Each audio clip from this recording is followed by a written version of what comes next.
going to start the meeting. Do the pledge of allegiance, and Steve, will you Sure. follow? We're happy to. I pledge allegiance to the flag of the United States of America and to the republic for which it stands, one nation, under God, indivisible, with liberty and justice for all. The Lord be with us today as we deliberate the business of the county. Help us, Lord, to keep in mind your teachings, your will for us and our best interest, Lord, of all of our county residents. Help us, Lord, to be wise and thoughtful in our deliberations. We ask all these things, Lord, in the name of your Son, Jesus Christ. Amen.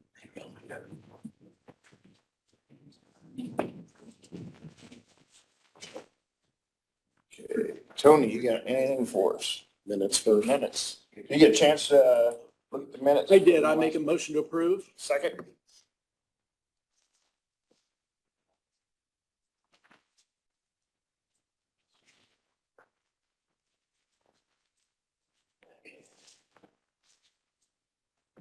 All right.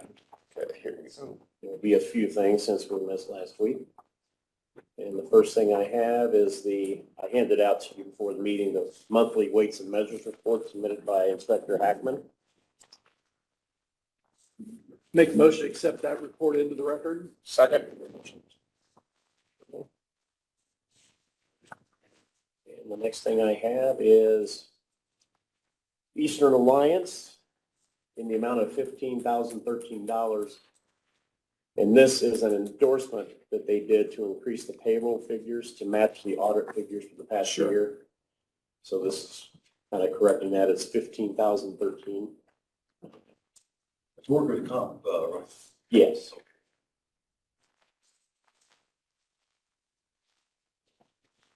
I'll take one of this, Steve.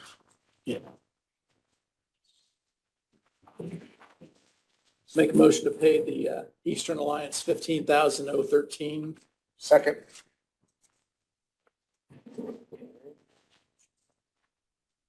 And next, we have weekly health insurance claims. I'm going to have two of them. The first one is in the amount of $50,687.77. And medical, $19,945.27. Prescription, pharmacy, $30,742.50. And I verified the claimants, and that's $50,687.77. Make a motion to approve that payment. If you want to sign that since Stan's not here, like where it says signature. Yep. Okay. Second. Motion passed. Okay.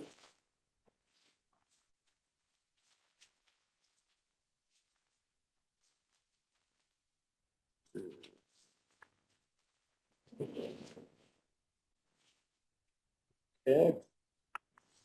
The second weekly health insurance claim that we have is in the amount of $43,417.55.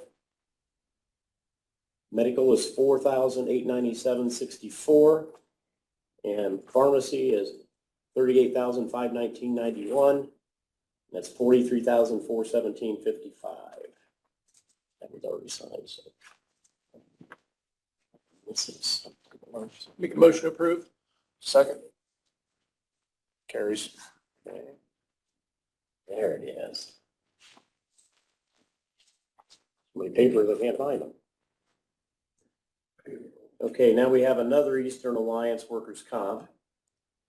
And this is in the amount of $630.50. And you guys can look at that for privacy purposes. We don't say it. Okay. If you know what I mean. So that is $630.50. Motion. Read that. Motion to approve this Eastern Alliance bill for $630.50. Second. Motion carries. Okay. We have payroll claims, and the payroll claims are in the amount of $369,442.76. $369,442.76.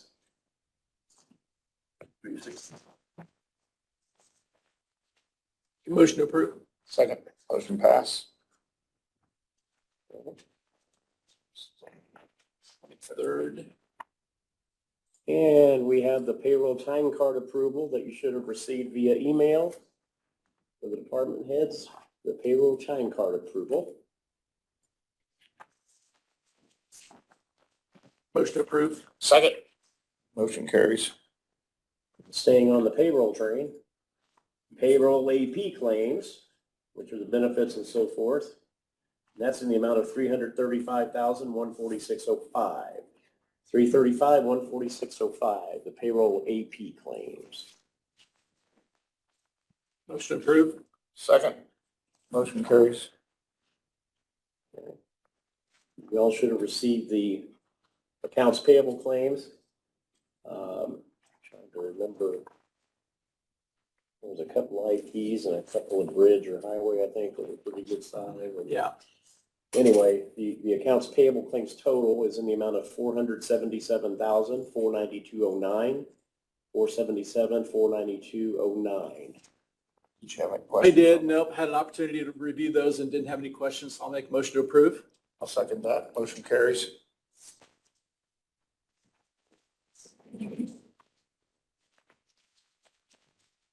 Okay. I think that's all that I have. Let me double check real quick.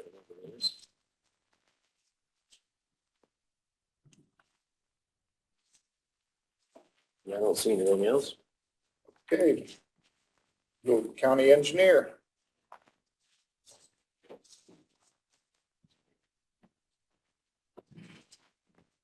Good morning. Good morning. Back. I think with 2 weeks off, I'd have a longer list, but this is pretty short here for you. So, Understand it. couple items, just an update on Bridge 27, just that the statement of qualifications for that CE construction engineering is due next, it's a week from Thursday on August 1st. I've had 3 firms commit to apply so far.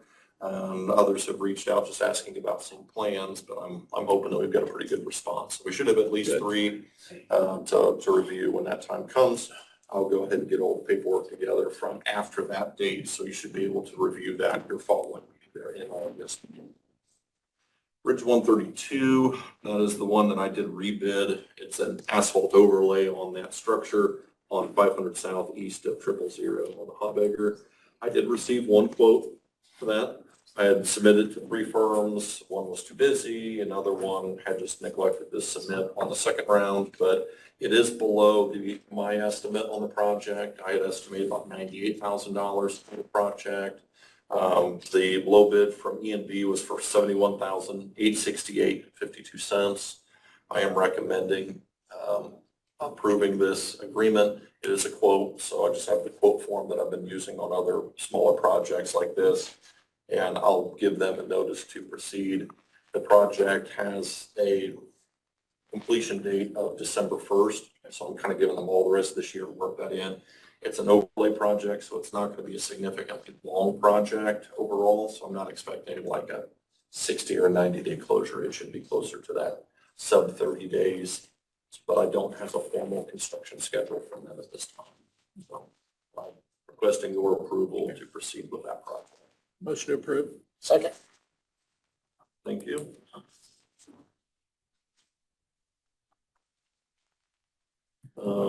Just an update on some of the small structures. We still have 13 small structures scheduled for construction this year.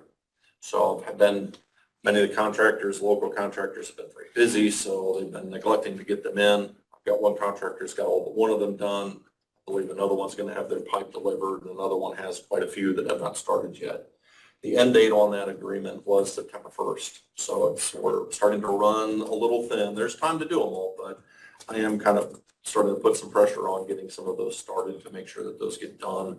I haven't put teeth into the quote process as far as trying to lean on them because they're local contractors. I realize that they're busy, but I wanted to make you aware that we are starting to run out of time on some of them. But I do have quite a few that are going to start to happen, which means they're all gonna happen right away at the very end, one after the other. So it'll be all over the county when that. You're not getting any feedback though, that they're not gonna be able to get, they're not gonna. be They have able to- not told me that they can't get them done at this point. You're just thinking but it's gonna I'm- be tough.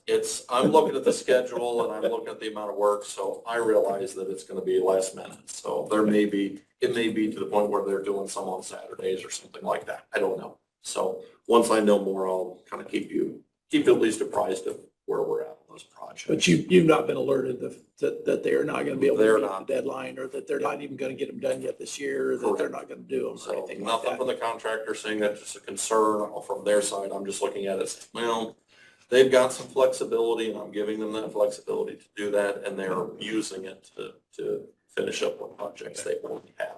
But just so that we're at least aware of it. Something I don't have on my notes here, I have reached out on some of that safety grant. I did reach out and met with and presented at the Soil Water Conservation District and to Farm Bureau, Adams County, at their board meetings locally, seeking letters of support. And I believe also the Chamber of Commerce. I have a chamber and a soil water conservation letter of support in the file now for that project. So I'll end up bringing that up in the August meeting with the commissioner and council meeting back to back, seeking that formally, but I just wanted to at least let you be aware that I've met with both of those parties or those groups. They're aware of the project and are supporting that grant application. So, Great. any other questions Thanks, for me?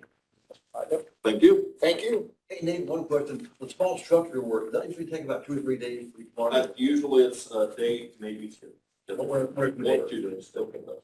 So I give them more time than that schedule, so they can have that, but really nothing more than a week max. That's the revision you will have, and it's just so kind. Okay, we're ready for the highway department's report. I got a bunch for you. I already forewarned the sheriffs. Good morning, We're gonna guys. skip you and go to, no. You can save me for the end, it's gonna be just as long.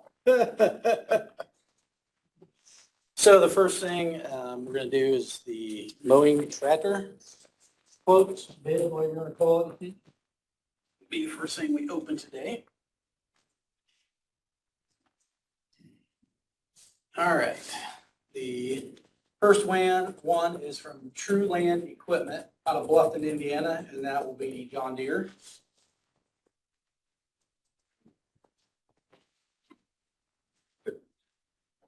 And I have their non-collusion.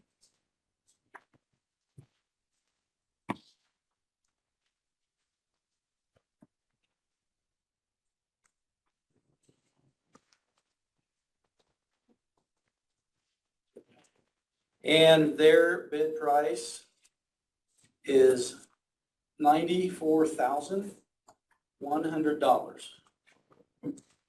$94,100.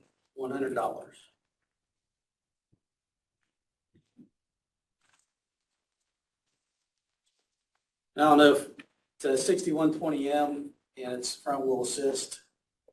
You say it's a 6120? Yes. How many horsepower is that? I believe it's 130, I believe.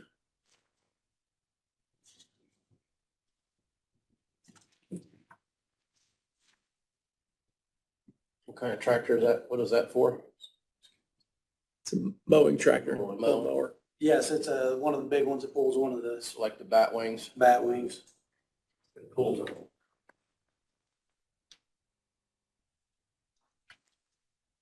How many of those tractors do we have? 4 of them. We replacing one. Yeah, this is one, I'm sorry, this is one that has had transmission issues that's, to fix it's gonna be expensive. Okay. And it's a 2014, so it's 10 years old.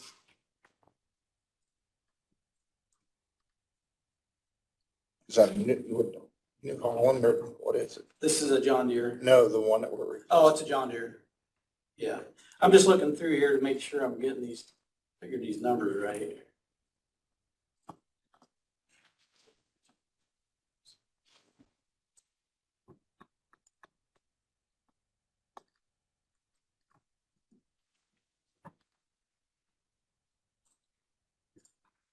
Yeah, that's 94,100. And like we always do, I'll go through them and make sure everything looks good. And if something would happen to change, I'll let you know.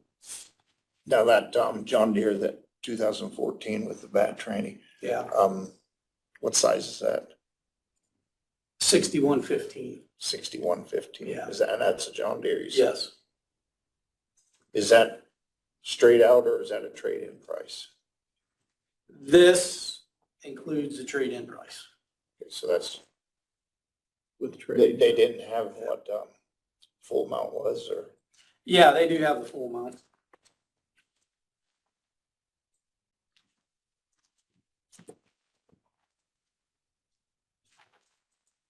The full amount for just the tractor itself without the trade would have been $132,100.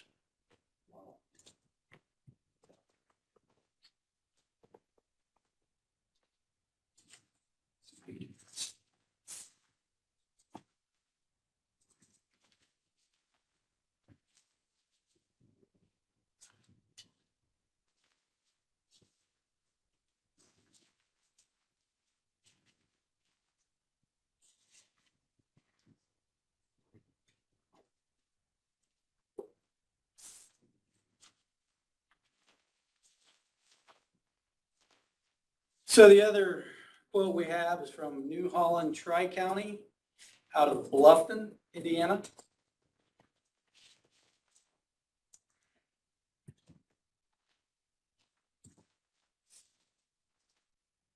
And I have their non-collusion.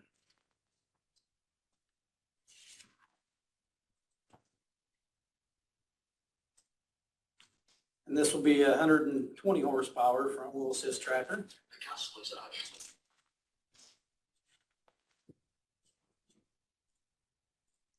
All right, their total price is $98,000 even. And their trade would have been 36,000. So 98,000 total. They did not give me the price. Well, you can add those two together and come up with the price of without a trade. So 98,000 includes, credit for the trade. Yes. Okay. Correct. So yeah, if you add the 36 and the 98, that'd be the price of a new one. Sure. Trade. And you want to take those under advisement? Yes, I'd like to take them under advisement for a week so we can go through and make sure everything's Sure. all kosher.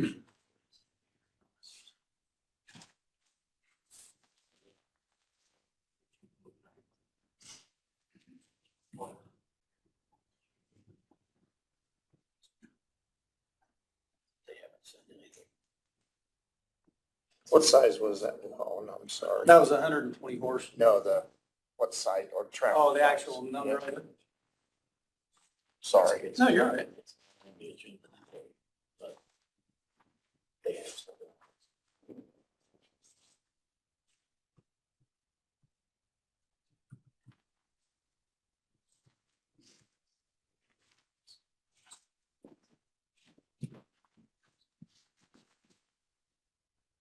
It is a T6 160. Yeah, they, T6 they- period they're 160. sending to us with no recommendation. Take a motion to make this under advisement. Motions? Second. Motion pass. All right. So these are permits. So there's one from Jay County RMC, and then all the rest of them are from NiSource, NIPSCO, so we'll at least do most of them together. The first one is Jay County RMC, and the storm that went through on the 14th, they had a pole that about went over. It's still up. They've got it braced up right now that they would like to replace. And this is one of them out on Salem Road, and how their poles went out through the field. They're actually going to move these up by the road in the right of way. And I went out and looked, and I put flags out where the back of the right of way is. So it is on Salem Road between 4 and 500 South, and it is one pole. or I shouldn't say that, they're replacing one, but they're gonna move all 5 of them out to the road.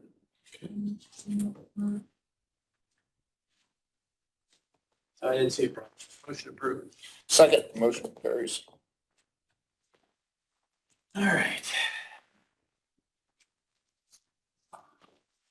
So all the rest of these permits are for, it's called Campos EPC on behalf of NiSource. So it's part of NIPSCO, and it's also part of the big A&R gas pipeline that runs through up there. And what they are doing is they're going to go through, on every one of these they have, there'll be a spot on each side of the road, like where it crosses the road. They're just going to dig like test holes, but they're going to go down and, check the condition of them, check the thickness of the pipe. And so it's basically test holes so they can get down and see what the pipe looks like. Okay. So the first one is on 700 North between State Road 101 and 300 East. The next one is on 100 West between 1000 North and US 27.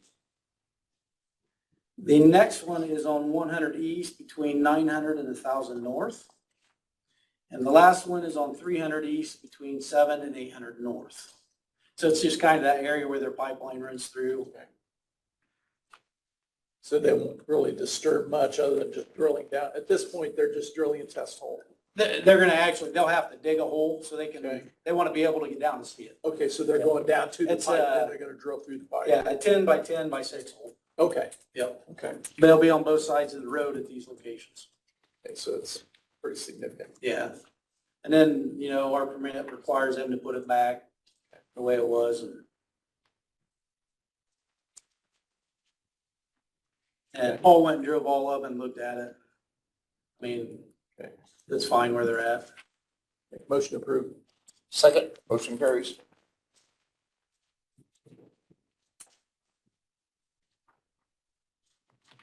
All right, and while you guys are signing these and a point of interest, I found out all the railroad crossings up north, as anybody that's ever driven across them up there know, on our county roads are rough. I mean, like rough. And so I reached out, I had a contact number for that railroad company, and they are actually going to replace, sounds like the majority of the railroad line from Fort Wayne to Decatur. And in that process, they are going to redo all those intersections. Wow. I believe he said they're hoping to have it done within 45 days, but I don't know how that goes. So I just want to give you an update. All those railroad crossings up there should be much smoother when they get done. So What rail company is that? Is that Conrail or what is that? the Northeastern, Fort Wayne. I don't think it was Conrail though. Not Con. Will they have the roads closed when they're doing this? Well, when they replace the lines, I believe, I've seen it on TV, I shouldn't say it, but the lines will go pretty quick.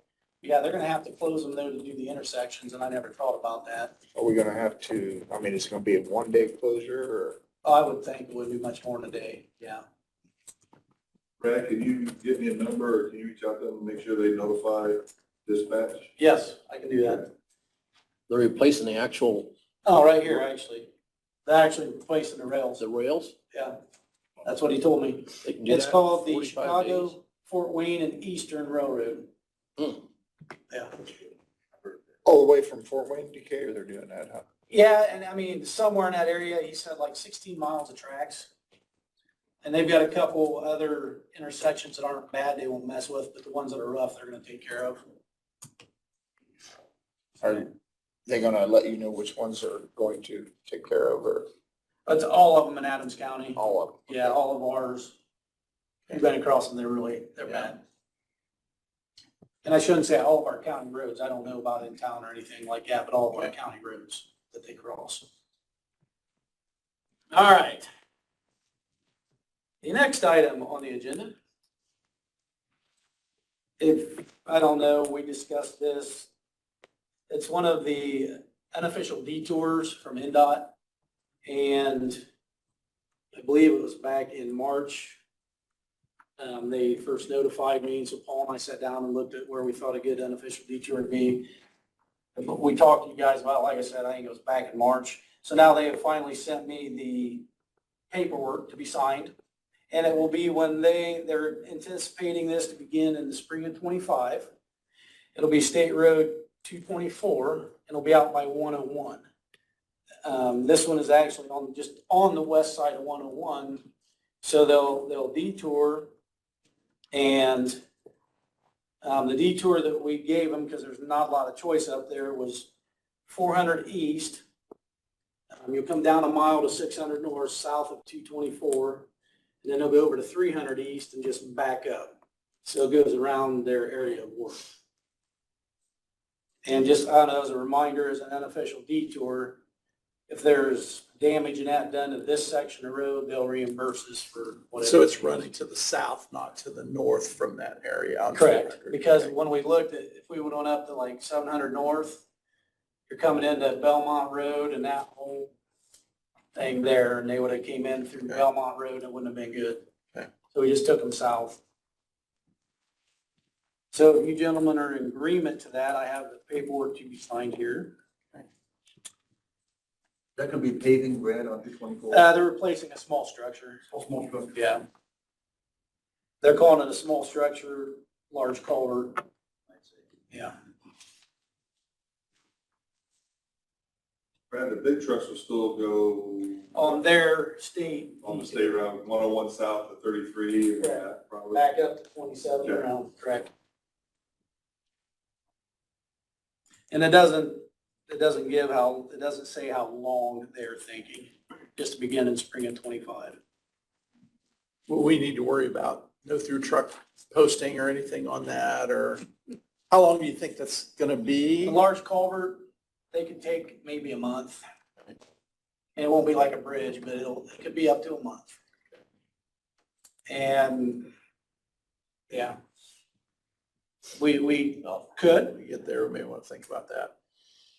yeah. Once you guys have a recommendation on that. I make a motion to approve the unofficial detour route as presented. Second. Motion carries.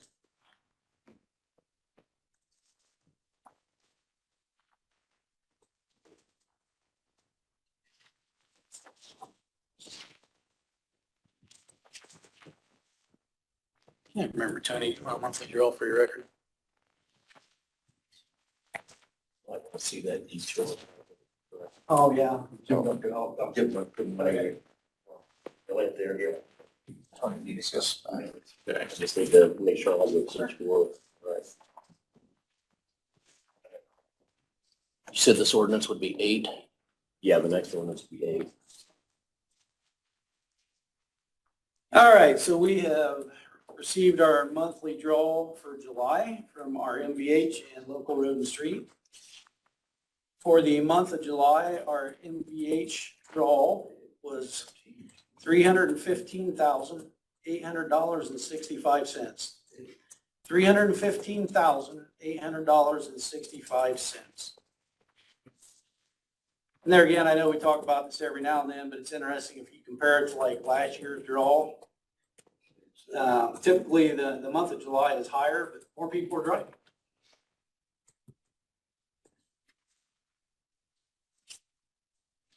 So on the other side is our LRS, local road and street draw. For the month of July, our draw was $47,959.27. $47,959.27.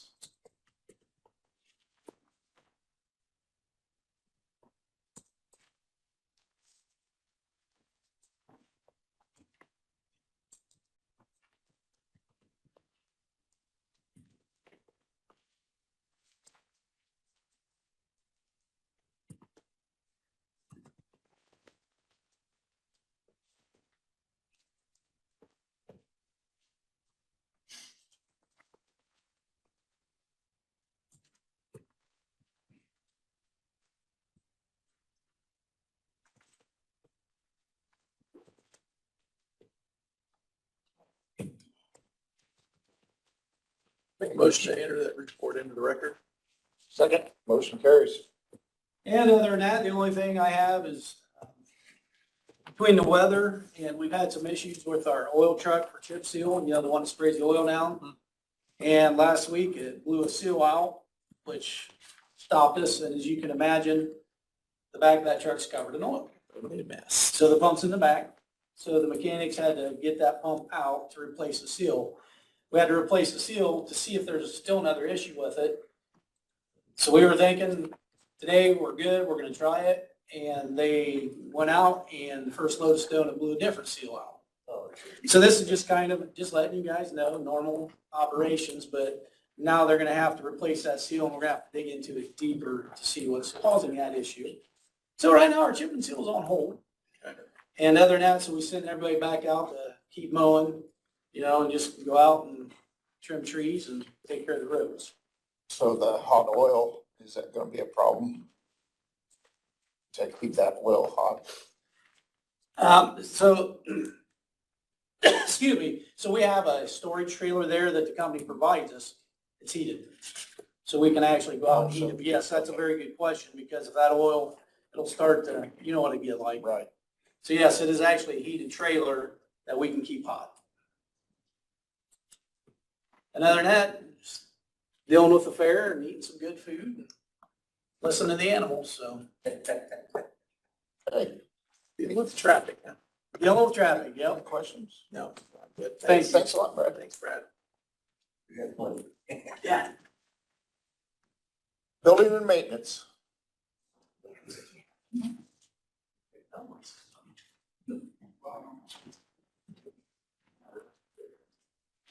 Morning, Rick. Hi, guys. Just kind of share some updates with you guys. I've actively coordinated the contractors back for the generator and the transfer switch. Last Thursday, Shamball came in and everybody kind of got refreshed. They had 3 or 4 guys here. Went over a bunch of different things. Some concerns they may have had, not really a lot, is when it gets to the time, the generator that's down there is very loud.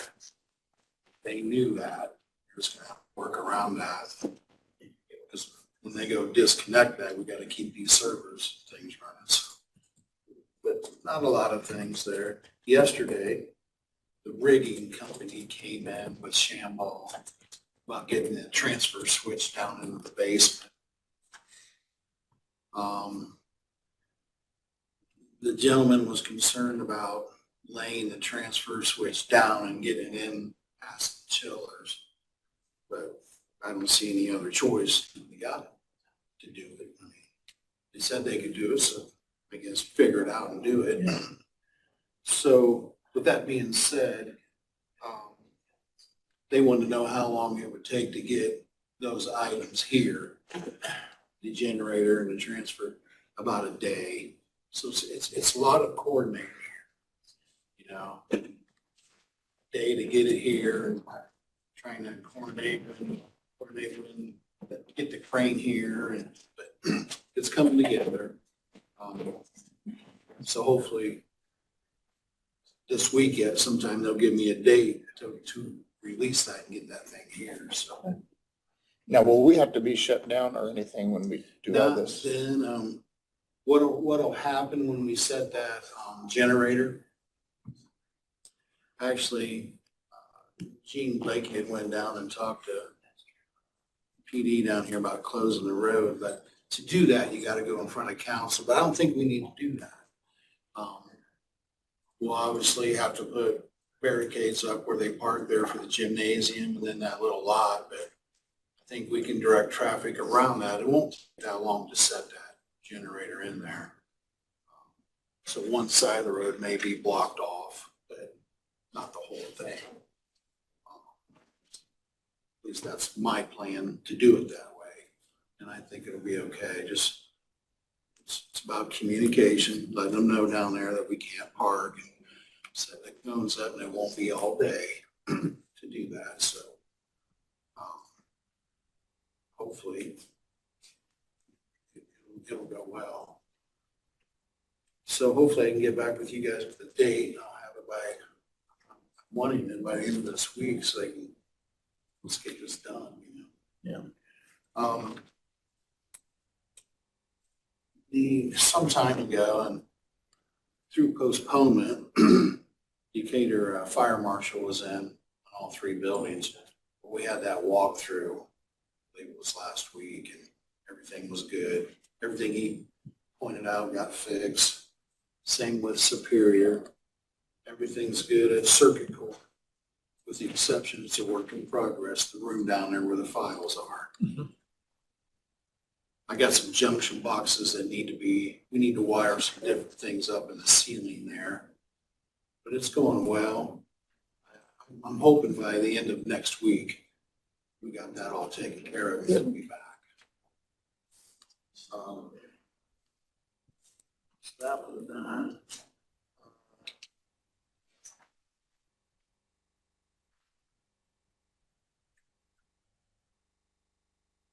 August 10th. It's on a Saturday at 8 o'clock. And I can bring this up later. Gonna have the carpet cleaned in the circuit court, the main courthouse and their office. So I may be in here then. So that's August 10th, about 8 o'clock. Other than that, I mean, there's lots of things to remember, but I thought those were the main things to relay to you. I'm hoping to take maybe a couple days off this week, towards the end of the week. We don't let you do that, do we? I wouldn't know why. You got those ponies ready? If it works, yeah, we'll see. But anyhow, Hey, just to let you You know, gotta get it when you can. So you do it. You have to, we'll be busy with the generator. yeah. Couple questions. Yeah. Refresh my memory, 2 weeks ago, we were talking about something that had just run out of warranty. Yeah. What are we doing with that? I had it replaced. Okay, I took the old one down to Parish Electric okay, to see what was wrong with it. They tore it apart. It said something about a bar or something being in there, but they put it back together. It runs, but it's very noisy. But I kept that for a spare. okay. And, records, how's that coming? Moving records and stuff. But that's a little bit what I mentioned down there, but we kind of need to act on this too. And I did hear where economic development has got plans approved for. They did. And I don't know that they have a construction schedule yet, but they did get their plans approved. I think they're moving slowly down the path of getting that building renovated. So it's going to happen, but I don't know that it could be the second quarter of next year before they get that build out done. I mean, there's a lot of contingents on that move. Well, I was just wondering how that was. Yeah. But there is a plan, and I'm happy to share that with you, maybe in another setting here. Sure. You have anything else for No, Rick? I'm good. Thanks, All right. Rick. Thanks, Rick. Yep.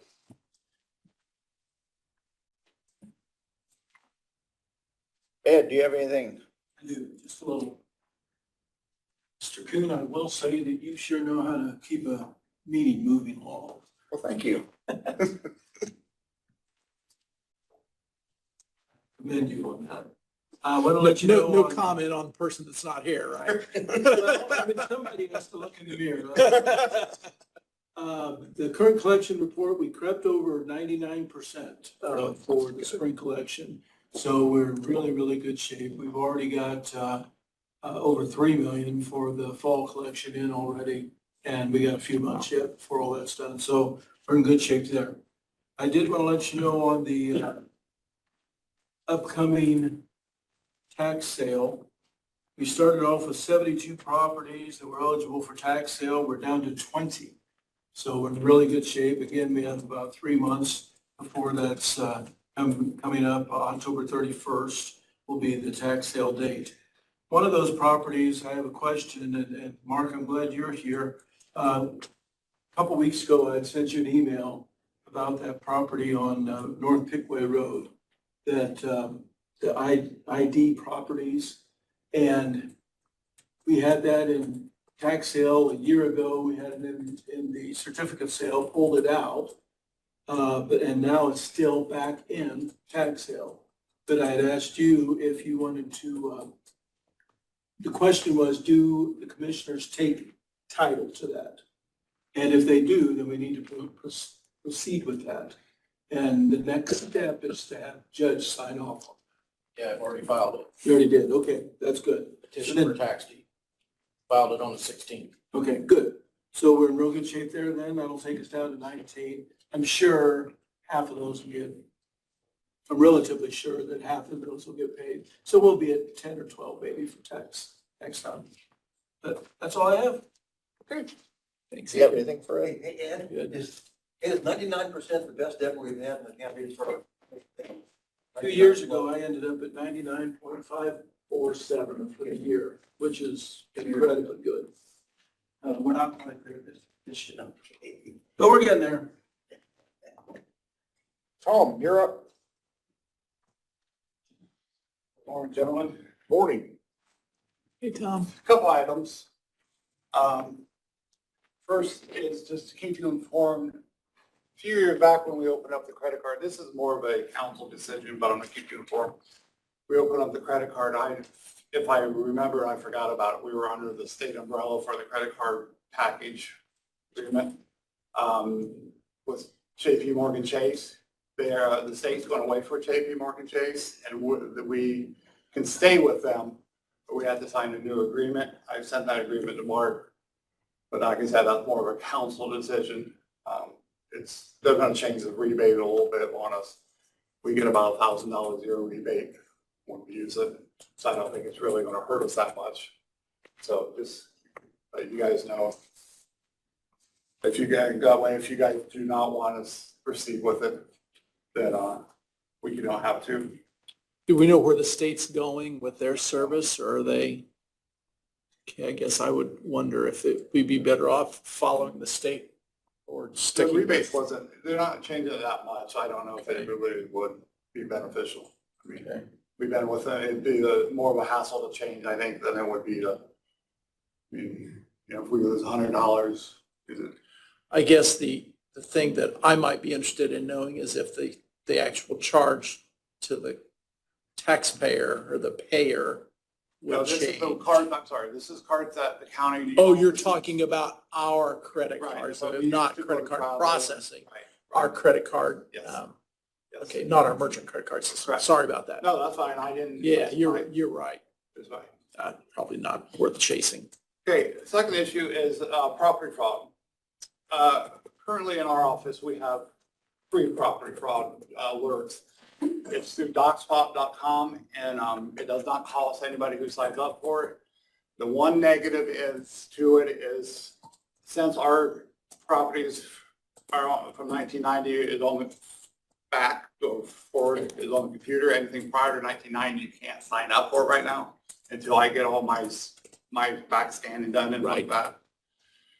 And it's not a proactive one, it's a reactive, but it's like I said, it's free. They'll send you something if your name or your property comes across, say, hey, this is something you might need to check into. CSI, who is my software vendor, is teaming up with a company that they're more proactive. They're called, the name of what, I forget what the name, Equity Protect. And what that is, it's like a LifeLock or whatever. You sign up for it, the taxpayer, if they sign up for it, pays, and it will stop the fraud alert. They can sign up with them, and it's a certain amount. I don't have that in front of me. I should have. I apologize. But if the county signs an agreement saying that we will team up with them for the county residents, it will be cheaper per month.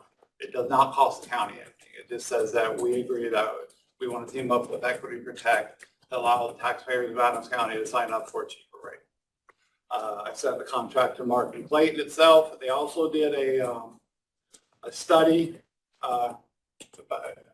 like they broke down what kind of risk factor, how many, like what percentage of risk factors Adams County would what they consider high risk, moderate risk, and low risk. And basically, if you're a high risk, you're someone who's owned their property for a long time, basically you're free and clear of mortgages and stuff like that. They consider those people a high risk. It's a little easier. If you have a mortgage, they consider those to be less of a risk.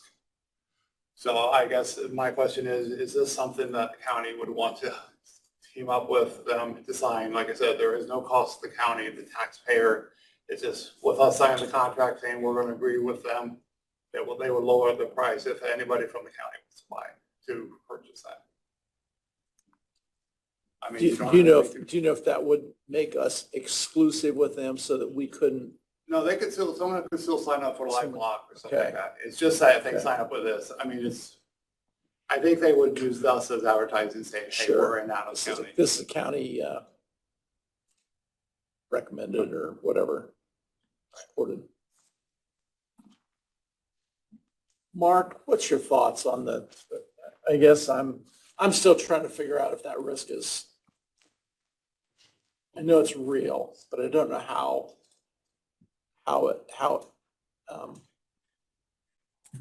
important it is in Adams County to have some kind of a title. We're talking about title fraud, right? Where somebody basically takes your title From and what I understand, negotiates the it away company from you. files like a UCC type of, and then that way it blocks it from ever selling the property, something towards that, along that line. I don't know how it works. It's just that if you, I mean, it's just what, I know like what we have free now is, like I said, it doesn't stop it, but it alerts you. It just alerts you that something's going on. Who's the vendor? The one that, if you pay for, is Equity Protect. They teamed up with, they signed a contract with CSI and, with my software vendor, CSI. And they're the only, Equity Protect and CSI work together. They're the only ones in the state. Equity Protect won't work with anybody but CSI in the state. So they want to record basically an affidavit or something Right, that, something that will help block. It's like $99 a year and it's like $149 if the county doesn't sign up. So What's it cost the county? nothing. well, yeah, I mean, all it does is it just alerts if there's activity on title, and then it's up to the vendor to take action and alert the homeowner. And I mean, general rule of law is a thief cannot pass title. But what happens is you end up dealing with paperwork and getting it straightened out. It's whatever. I know it's been a big push the last year about it. And I will say, I have not officially heard, or I've not seen it. I've not heard of anywhere. The stuff that I've heard in the state of Indiana is more family members trying to do things to family members, power of attorneys, stuff like that. Yes. That And the happens. other big one they said in the state is people releasing their own mortgages. That way, they send in a release, forwards a release. That way, when the title company comes in, oh, the mortgage release, let's give them all the money, even though they have a $100,000 mortgage on the house. Those are the two things that Well, are. that's cute. Yeah, that's it. Yeah. From the banker perspective, Uh-huh. that's a little scary. Those are more prevalent that we see than actual someone taking the title. But Yeah, I mean, as long as it doesn't, doesn't. Yeah, I guess I don't see a problem with it. I'm not sure we'll have very many, if any. I doubt. Adams County residents take advantage of it. It gives me another option. When someone walks into my office and say, what's my alternatives? It gives me another chance to say, here, this one costs, Yeah. but it should stop it. I think the whole property protection thing, especially the free one, I would recommend that everybody take advantage of, Right. Now, what of doing that, my even plan with though, that is I'm being told by the company that's doing my back indexing is it should be done here shortly, good, which I'm going to integrate. The next year's tax bill, I would like to insert something to say, some kind of Right. a notice that that's available. That'd be great. Yeah, if you're engaged in selling your property, you know about it. Yeah. So- I don't see a problem with us. If you guys look that contract over and. Yeah, you say you already sent it to me, Tony? to you really last week. I know you were on vacation and Yeah, I'll look. Then I'll come back maybe. Good, yeah, let's let them look the contract over, and then we'll take a. I'm in no hurry consider with it this, then. it's just I Good wanted deal. to. Good, And my last is, since July 3rd, and I'm unopposed in my election, and then my chief deputy is running for Wells County Chief Recorder, and she's unopposed, so I'm going to be losing her at the end of the year. I anticipated this, and I switched some money around, that I would have enough money that if you would allow me to bring a new chief deputy in, maybe September 1st, to help train that with my current chief deputy, myself, 3-4 months. That way they've taken over. I have enough money to cover the salary. The benefits, I think, have to be still come out of you guys.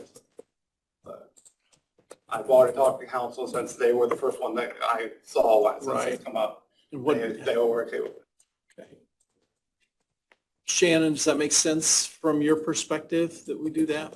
Yeah, you guys have just decided that you're gonna decide how long you want the training period to be on Right. a per person basis. Yeah. So if you feel like and Tom feels like that he needs the 3 to 4 months then, and he's got the money for it, then I think we need to follow the lead of our department manager, so, Tom, that's what you get paid the big bucks for, is to manage and figure that stuff out, so, I'd make a motion to support that.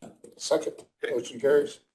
And then I will, like I said, my plan is to get someone here hired soon, allow them adequate time to give a notice. Sure. Where they're at, and then hopefully we start on September 1st. And I mean, there's always a chance with the Wells County person leaving, you never know, they might leave early and she might have to leave Yeah. early, so. Yeah, So, okay, any questions for me? I think. thanks, Tom. On the frog matter, are there two versions, a free version and a $99 version? Yes. $99 is the equity. And who does the free? Docs Pop, EOXPOP, Docs, the free. EOXPOP.com. Channels, the lower right corner. Bill's done a story on it already, but it's. And then there's something on the bottom right corner that says property watch. If you bought your property before 1990, you have to just put your name in. If it's after 1990, you can select the property you own. Too much detail. Yeah. Okay, Thank you. Mark, you're up.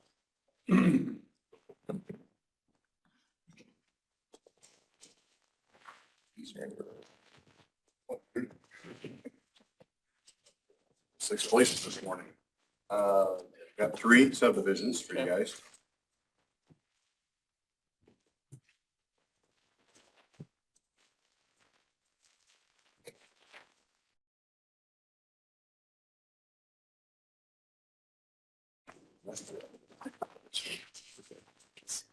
So, this one actually, it's been a while in the making. They had a variance to run some of these lines. There's a livestock thing going on here and then the house here, and they wanted to break this out because it's a different family that runs this. They did get a variance to have these lines closer to the buildings than they were supposed to be. Okay. They got this as 2 acres. They threw a 2 acre up here just for fun if they ever wanted to move that around. And this is the 3rd lot. Well, probably the only number. So there's 3 lots. It was once that, it's a single lot. On county line. 300 south. APA and. And, You said It's 3 lot subdivision, road frontage for all of it. All the benefits. but it's a lesser number. Motion Doesn't it approved. make it a higher number? We don't give them the same benefits as they can pay. That's just benefits only. Just make sure I'm in the right spot. It's a combined, so they actually. Something You're in that the right state spot, board Steve. told us we had to do it now. Okay. Okay, I don't know. I don't know why. That's what they It's require. the benefits, yeah.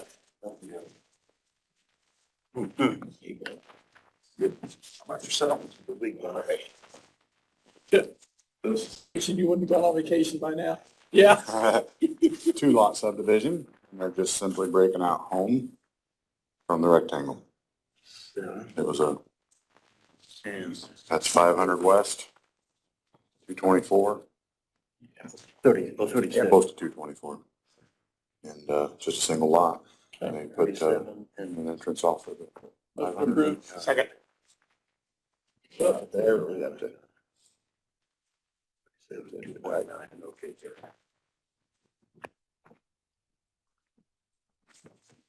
very much.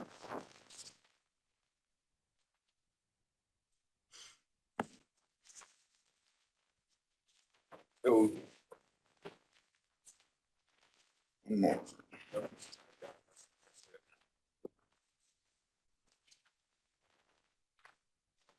This became a 1 to 2 lot subdivision.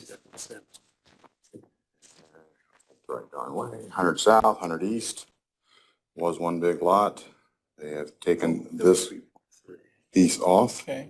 which is a field right now beside the woods. It's a son. It's for him to build a home. Okay. Motion approved. Second. Well, Miller's staying busy. Yep. He is, isn't he?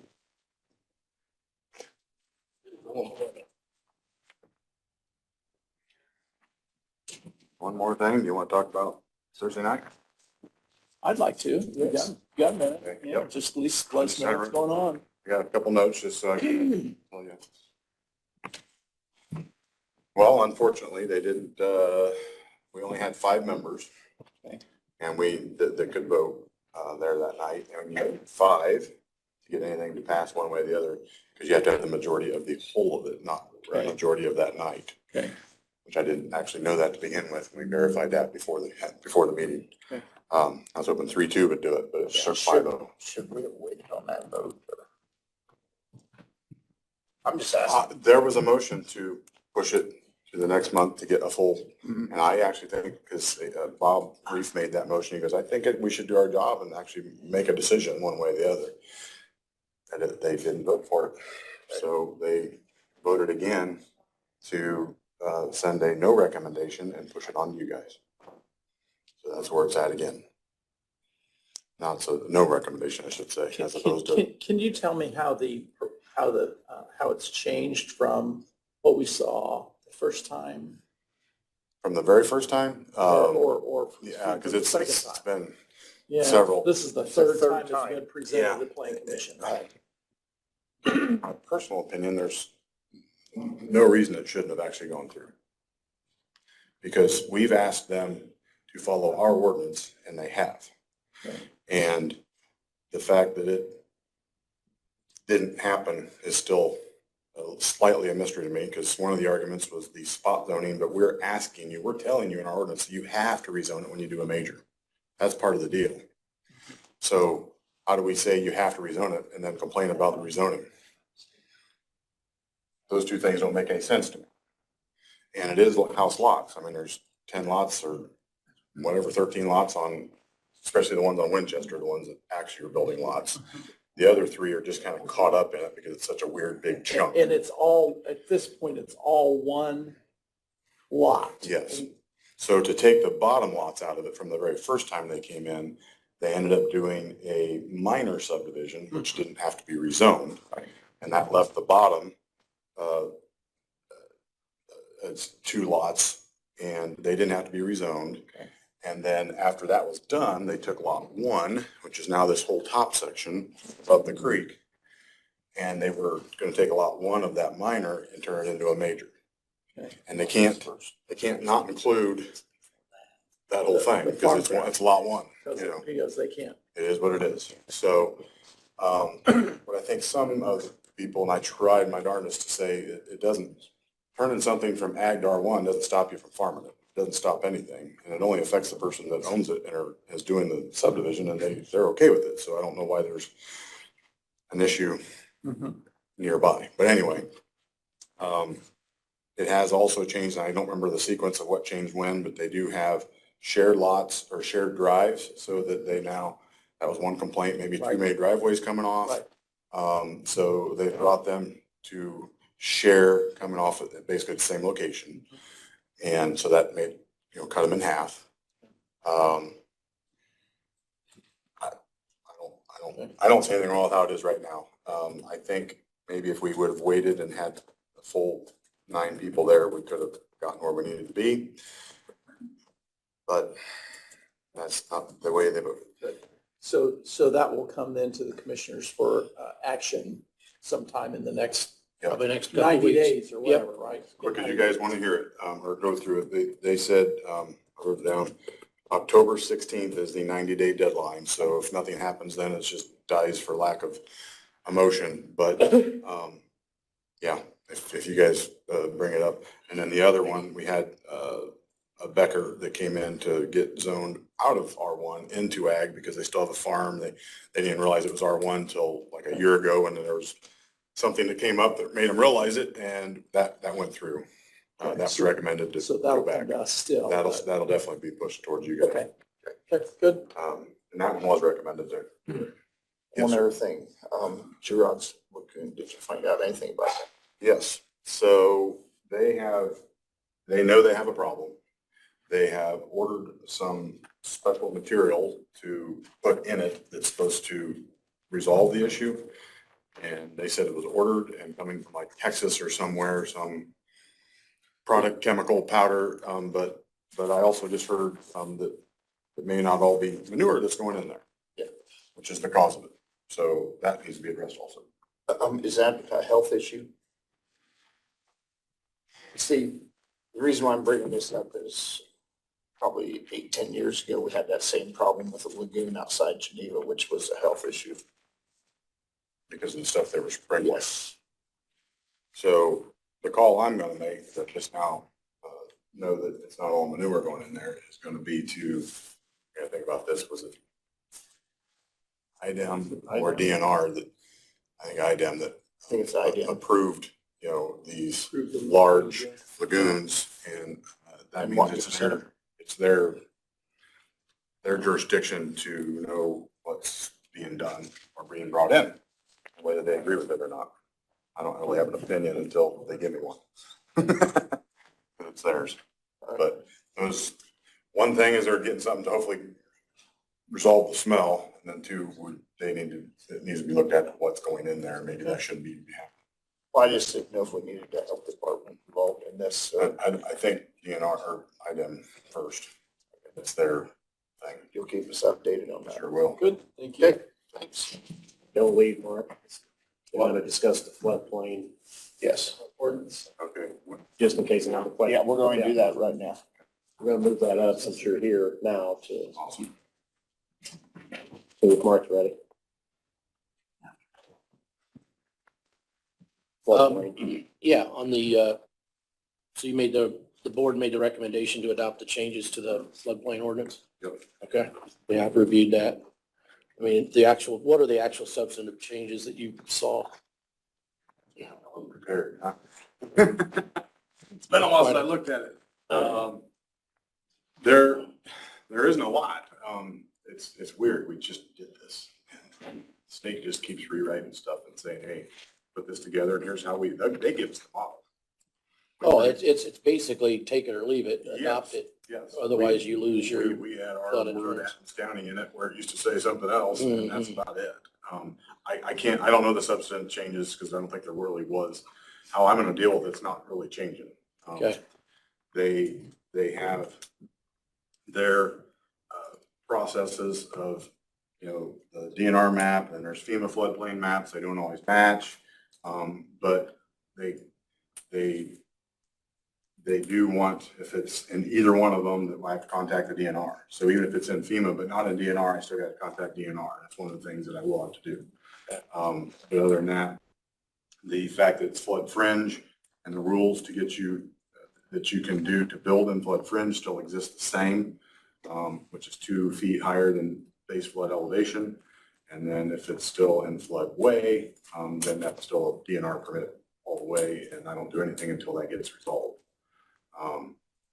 That's really the 2 biggest things, but that's, other than the fact that when it's in FEMA but not DNR, I still contact DNR as one of the changes I can think off the top of my head that is there. And Mark, you've reviewed it for us? Yeah, and this is an ordinance, so on an ordinance, the ordinance is, it's just a preamble, and then it incorporates the actual floodplain provisions in our code. But on an ordinance, ordinances can be adopted on the same day introduced only if you've got a unanimous vote. So we've only got 2 commissioners. So I guess today what I would do is just introduce it. And then, we can talk about it some more, but then come back next week and then actually adopt it. I mean, we've done this before. We've updated this numerous times and I've never seen any major, changes other than if, you want to stay eligible for the FEMA flood insurance program, you have to make these updates. Well, and they've added, I don't know what's really written in there, but they've added that we, floodplain administrators, have to have some continuing education training that they're now demanding that needs to be done in a year from now. And they're already acting like you're behind the ball if you don't have it done today, which was kind of annoying. I got an email to that extent about a week ago. Yeah, so they add the continuing education requirements. Yeah, it didn't exist before. I mean, we still do, you do training once in a while when there's something you want to learn about, but now they have this required. So you get the title of floodplain manager and then you get to do the education too. Yep. So do we need a motion to take this under advisement? Just need a motion to introduce ordinance 2024-8, which is an ordinance amending the Adams County Land Use Ordinance in accordance with the provisions of Indiana Code 36-7-4, regulating development in floodplain hazard areas. Just need a motion to introduce that. I'll make that motion. Second. All right. Motion carries. And then just need a motion to table this ordinance for further consideration Make at that a motion. subsequent meeting. Second. Motion carries. All right. So we got it introduced and Got it next week. yep, And Mark, just came from the planning commission that did it first. recommendation from the plan commission based upon changes to that ordinance that are required by the state. You want me to just bring those back to the channel? Yep. Right there. If you want to, I can introduce them since I've been working with. Sure, I'll let Okay. you. Are you ready for mainstream? Yes. Ready to We're move ready, on? Uncle Mark. Yep. Okay. All right. We have a group with us today from Mainstream Fiber Networks. I've had the privilege of meeting with these gentlemen on a couple of different occasions. More than anything, just because I know so little about the work that they do and kind of the whole broadband situation in Adams County and in Indiana and nationwide, and the work that's being done nationwide to improve broadband services, especially in rural areas. So they've been patient with me and trying to bring me up to speed and educate me a little bit on what they've been doing, the work they've been doing in other parts of Indiana, and are interested in trying to help Adams County with their broadband service. And so I'm not sure who the spokesperson is. Hook up, I've got a slide presentation and I'll tell the story. And while I'm doing that, Do you know how to I see the cable there. yeah, That should be it. hopefully this will help. And you, Tony, do you have to share from the control panel there or something?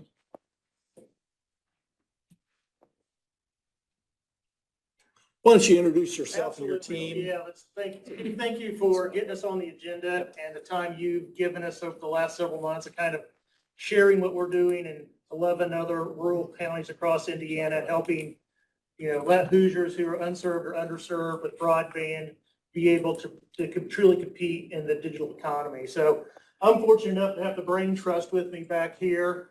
I've got former mayor of Fort Wayne, Graham Richard, Mark Gabriel from Mainstream, and Fred Price from Mainstream as well. So again, we're happy to be here and again, kind of level set the rest of the commissioners on what we've been able to share with Steve. And I'd like this, if we could, if the slides can come up. If not, we'll just have an open dialogue here. If you have questions, Sure. please feel free to inject as those come up. I think that's the best way to address those, opposed to waiting until the end and trying to go that direction. It's got that hooked to this device and I'm going to share screen, but it's not sharing. It's like it's good, it's not sharing. It's sharing. Maybe that. No. Technology. It's great when it works. Yes, sir, can I get a business card? You absolutely can. I'm with the newspaper. Oh, Okay, good, yes, who you are. that's Sean, yes. let's just go ahead and get started. Yeah, go ahead, If Sean. For it to come up, then that just is beneficial. Couple of things. Maybe if you could just forward that to me, I can make sure all the other commissioners. Will get it. absolutely. And do you've that. got my Yeah, email address. absolutely do that. So just going to give an overview of Mainstream, a little bit about our history, kind of our focus on rural connectivity, why Adams County specifically, and then kind of our approach to the upcoming BEAD funding, which is, we had the next level connections, which was state of Indiana funding. There were 4 rounds of that, and a lot of that money has already been divvied out across the state to help connect rural broadband and probably all 92 counties most counties, I should say, at some level. The BEAD funding is coming out, and that's federal money, which is flowing through the state of Indiana. Indiana has $800+ million. And that's just broadband specific. is that For correct? broadband expansion across Indiana, specifically focused on unserved and underserved locations across the state. And unserved and underserved would be anything 100 over 20 or less than 100 megabytes over 20. So less than 100 upload or download and 20 up. So that's the primary focus of what the BEAD funding is going for. So a little history on Mainstream, and something we're proud of is our Hoosier roots.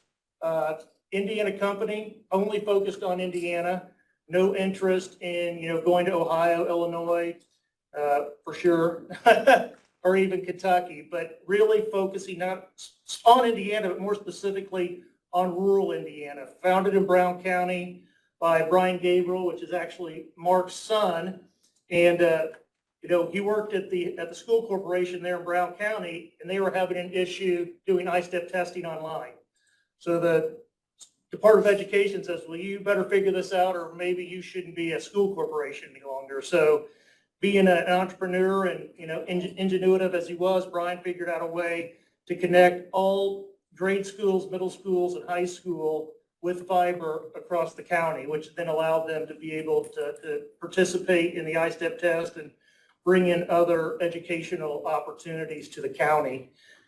This fiber ran by a lot of people's yards and houses, and they're like, hey, I get this fiber out front, can I hook up to it? So the next thing is, well, why don't we just become an ISP and help serve the residents of Brown County? So that's really the genesis of how Mainstream started. And, something we like to kind of talk about is when you call a help desk for a technical issue, you're talking to somebody sitting in Brown County, Indiana, or in Monroe County, Indiana.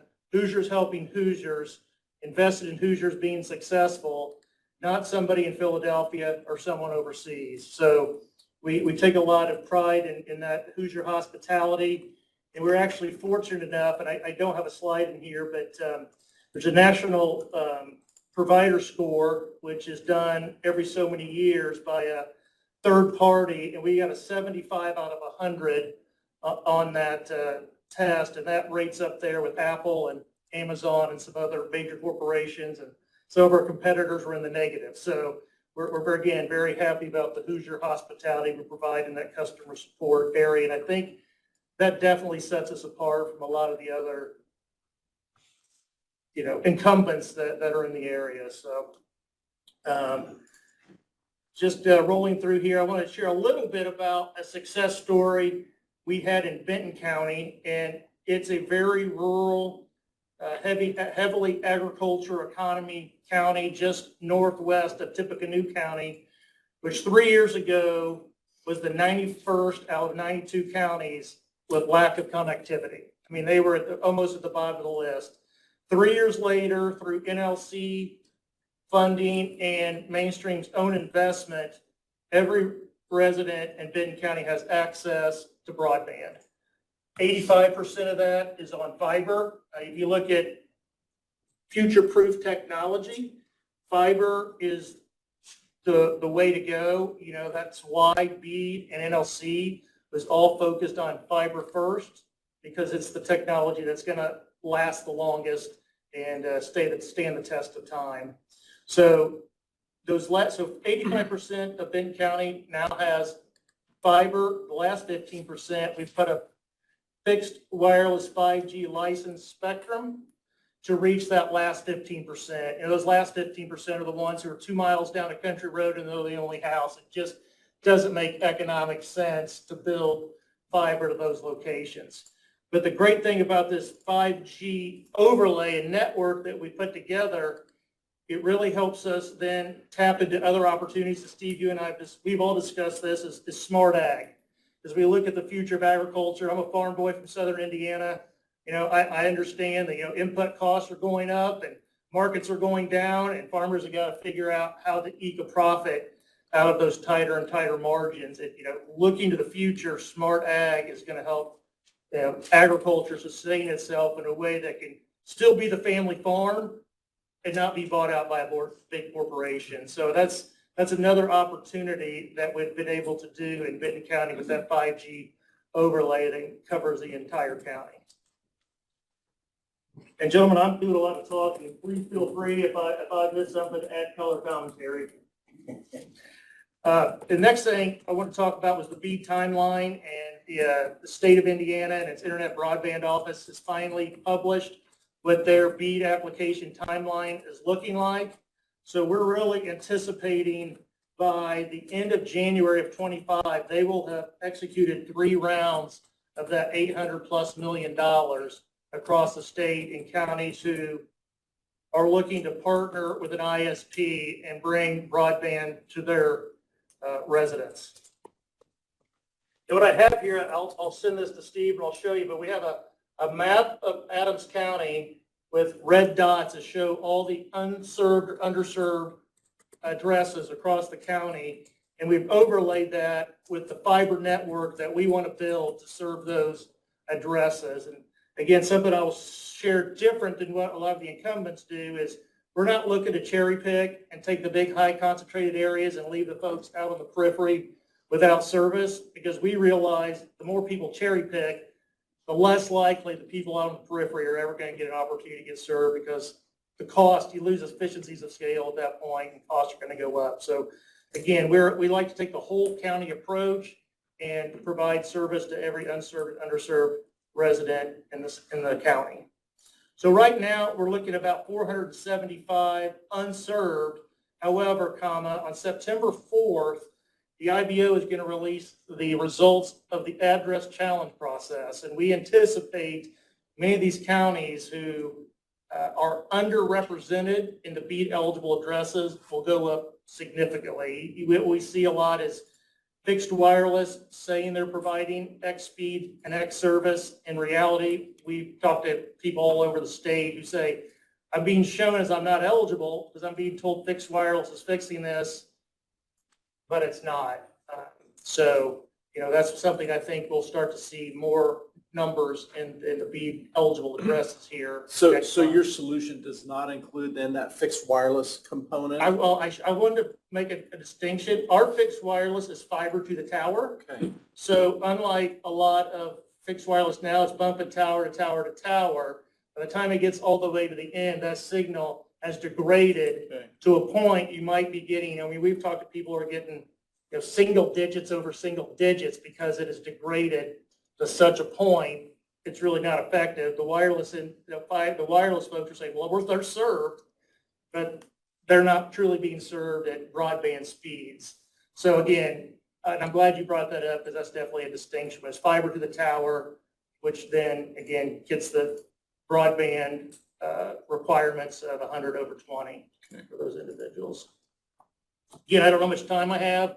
I could talk all day on this because I'm excited about rural broadband. Again, I mean, like my parents, middle of cornfields, and you know, I know they want to try to keep up with the grandkids wherever they are and do all these things, and having broadband would help them do that in a much more effective manner. I think it also looks at the opportunities for remote work. I mean, where I grew up, a lot of people go to IU, go to Purdue, but they don't come back home because they've got a degree in something and there's nowhere to do that degree locally. But with high-speed broadband, you know, those individuals have an opportunity to come back home, work remote, stay connected with their families, and continue to prosper in those communities. And I think, you know, communities that are engaging broadband is starting to see that as a way to maintain their population, recruit family talent back home and continue to build strong communities. If I'm not mistaken, another component to the broadband coverage requirement is that there is at a reasonable cost. Thank you, yes. So again, pricing, we have 150 over 150 is $37, Mark? $35, which, you know, I unfortunately have an incumbent where I am, and I'm paying a lot more for a lot less. Sure. On that. And we have then a gig over a gig is $89 a month. And I think you'll find that very, very competitive with a lot of other providers out there. I know I've tried to talk to a lot of Adams County residents about this question in my mind is how underserved are we? I think the map really unfairly represents Adams County as far as the number of underserved and unserved addresses that we have. And when I talk to folks down in Steve's area and in the southern part of the county, and even around Decatur, even in the northern part of the county, once you get outside of the city limits, the service goes down dramatically, and to a point where even though they may be able to get some internet service, it is in that 25 megabyte speed range or less.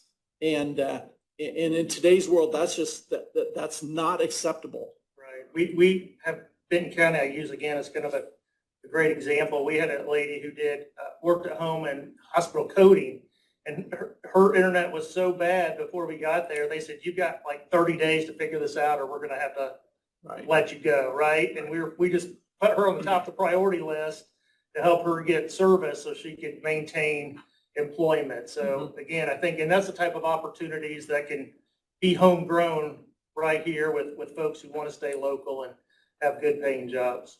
Dan.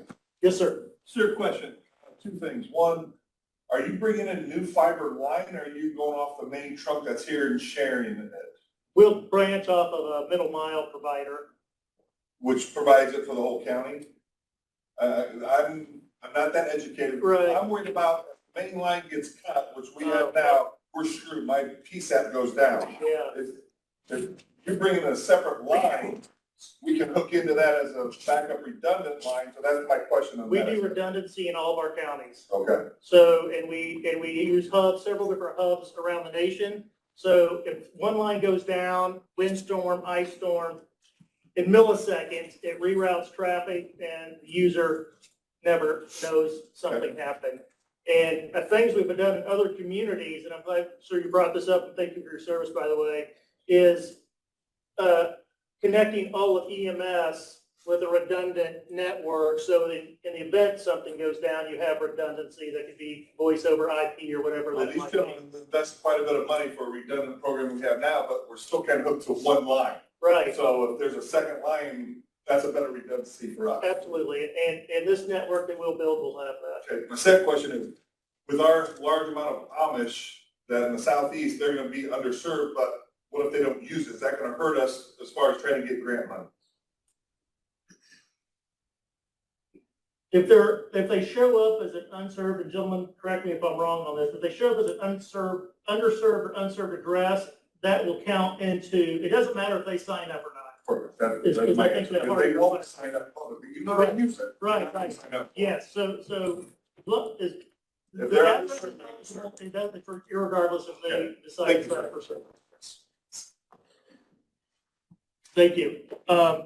One other thing, and I want to take questions here because I know I've just kind of kept the pace rolling here.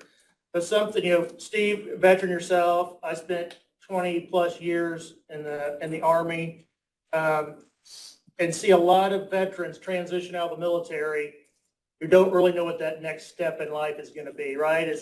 I know I got to get out. I've served God and country and done all I could do, but I'm ready to get back home. How are they coming back home, and what job are they going to find? So we're partnering with a company called AmeriCrew, and AmeriCrew goes to major military installations all around the country and finds veterans who are interested in working in fiber technology and training them to be fiber technicians. and then employing them to build out our networks and then maintain those networks over, the next X number of years, that network is up operational and moving forward. So in the next 50 to 100 years, right? So, there's a lot of veterans who say, I want to get back home, and this is a great opportunity for them to make that transition and know they have a job when they get there. Or, I shared the other day, I had an individual in my platoon from Compton, LA, right? I said, you going back to Compton when you get out? Sir, I joined the Army to get out of Compton. There's no way I'm going back there, right? So it gives opportunities to bring in other people who want to be part of a small, tight-knit community where, they fit in and things prosper. Sean, tell us a little bit about where you're working at up in kind of the northern part of Indiana, how close you are to us, and what other counties that you're working in that we could be familiar with. Yes, right now, the majority of our networks are across southern Indiana and then up on the northwest part of the county, but we're working with several counties across this swath of Indiana.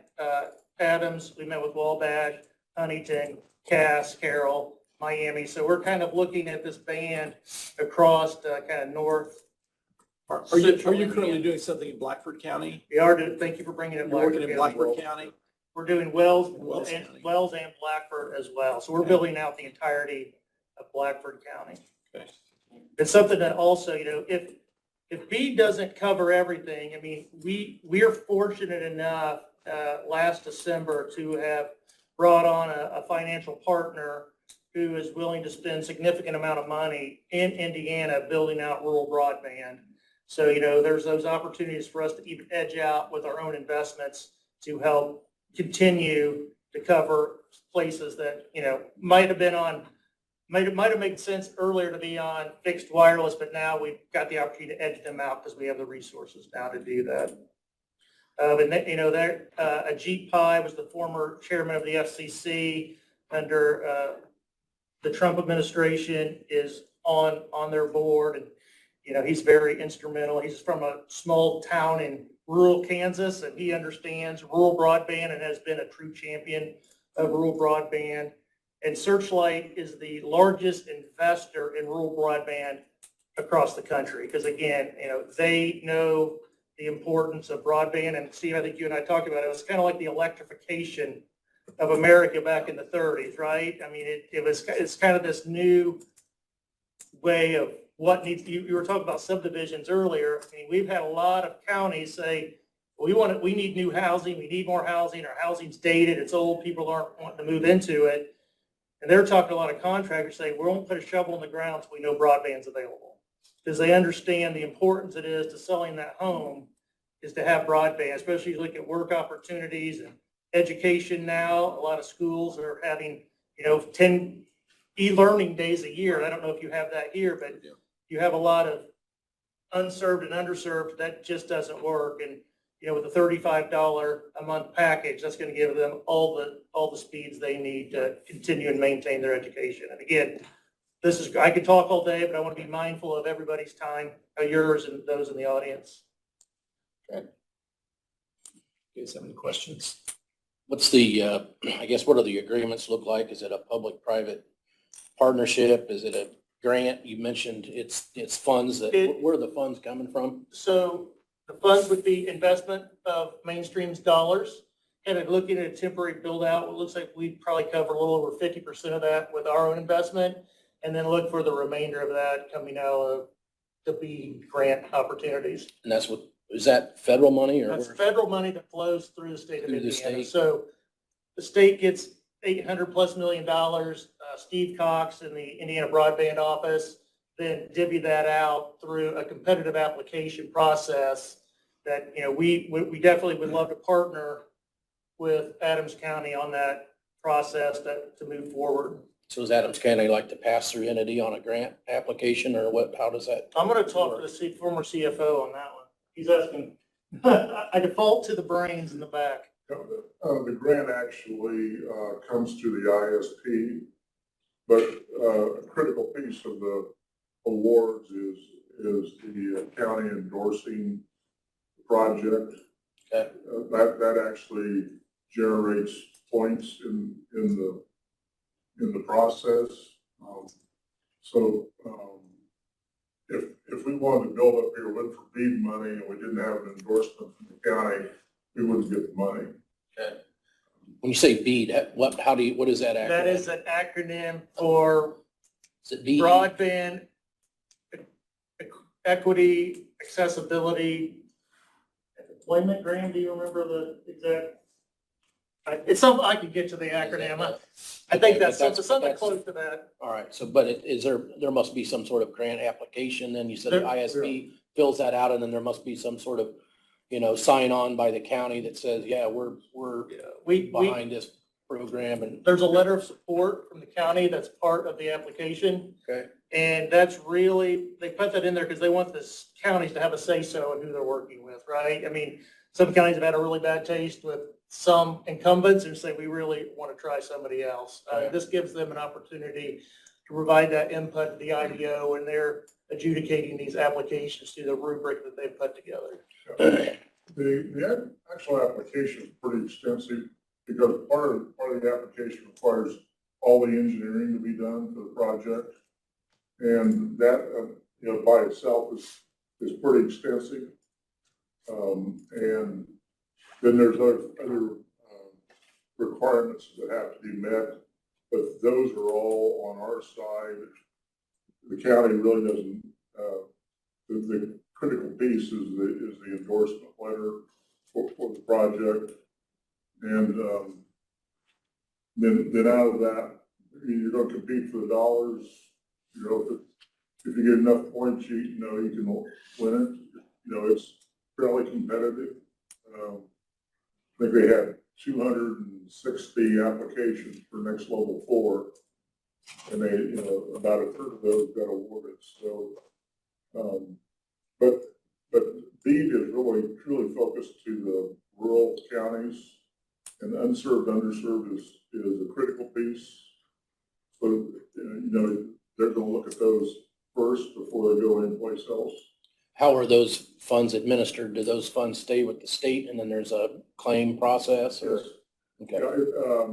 So when we, so there's an agreement signed between us and the state, and part of the requirements are that we're going to submit claims to them. We will have paid for all those expenses and grants. Then they're going to reimburse the dollar that's been paid out. Okay. So it's not something where the county auditor's office has to handle funds, it sounds like? No, it's directly from the state to us. Good. So Sean, Mark, what do you guys need from us in order to move your application on our behalf forward? That letter of support is key. In NLC4, they allowed counties just to give a letter of support to whatever provider they wanted. With the new grading rubric and BEAD, they're really looking for counties to say, this is our provider of choice. We like them. We think they're great Americans and super Hoosiers, and we think they do, the best serving us and our community. We like their whole county approach. So we have a draft of that, Steve, or some verbiage thereof that we'd be happy to share as a template, and you all could make it your own and put your own twist and flavor on it. But Good. that letter of support is very key in the application process. What's your timeline on that? We anticipate the application process opening up on September 9th. Okay. So, and closing at the end of October. So it's a pretty tight window. A letter signed by the commissioners carries significant weight. If we could get, others from the council or other, institutions within the county that say this is critical to our business and our business success and growth, all those add to the application process and strengthen it. EMS being another one, we need the redundancy in our communications. Mainstream's willing to provide that or able to provide that. These guys have already provided me some references, so I've got some commissioners at other counties that they're working in that we can reach out to and confirm what they're telling us. So I've got some references that we can work with too. And please reach out to them. And I mean, the next steps, I guess, is, I mean, obviously you can have your internal conversations, but, you know, we definitely want to partner with Adams County again. We're a rural Indiana company, understands the needs that rural Indiana has for broadband, and we just want to be a solution.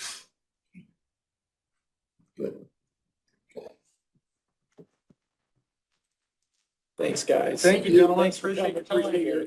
Appreciate your patience with us and your interest in us, and Happy to have a seat at the table here, so thank you. Sorry, I couldn't get that good. That is all right. I think it's because the meeting's being recorded, so I couldn't. Okay, fair Stop. enough. oh, I think that's why. I didn't think about that. Yeah.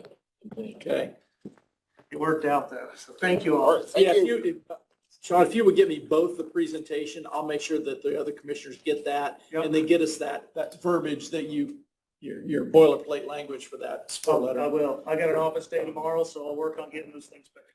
Good deal. Give a card on you. I do. I'll send you an email with my contact information. Perfect. You can send that. Thank you, as well. gentlemen. Thank you. I think I've got two more left. I don't know if you got, I think Steve has. I've got mine. yours. Why don't you give one to the sheriff back Okay. there? Obviously, they've got a really vested interest in. Yes,